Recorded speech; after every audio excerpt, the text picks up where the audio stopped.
અમદાવાદના નિકોલમાં આવેલી સવેરા સાનિધ્ય સોસાયટીમાં જન્માષ્ટમીની ભવ્ય ઉજવણી કરવામાં આવી। શ્રાવણ સુદ આઠમના દિવસે સમગ્ર દેશમાં ભગવાન શ્રી કૃષ્ણના જન્મોત્સવની ઉજવણી કરવામાં આવે છે, ત્યારે નિકોલ વિસ્તારમાં આવેલી સવેરા સાનિધ્ય સોસાયટીમાં ભગવાનના જન્મોત્સવની અનોખી ઉજવણી કરવામાં આવી હતી। સોસાયટીમાં બાલકૃષ્ણની મૂર્તિ સ્થાપના કરવામાં આવી તેમજ ભજન મંડળ દ્વારા કૃષ્ણ ભગવાનના કીર્તન કરવામાં આવ્યા। રાત્રે 12 વાગ્યે ભગવાનનો જન્મોત્સવમાં બાલકૃષ્ણને વરસતા વરસાદમાં ટોપલામાં લઈ આવવામાં આવ્યા હતા। ત્યારબાદ આરતી કરવામાં આવી હતી અને મટકી ફોડ અને રાસ ગરબાનું આયોજન કરવામાં આવ્યું હતું।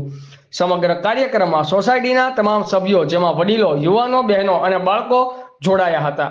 સોસાયટી કમિટી દ્વારા સુંદર આયોજન કરવામાં આવ્યું હતું।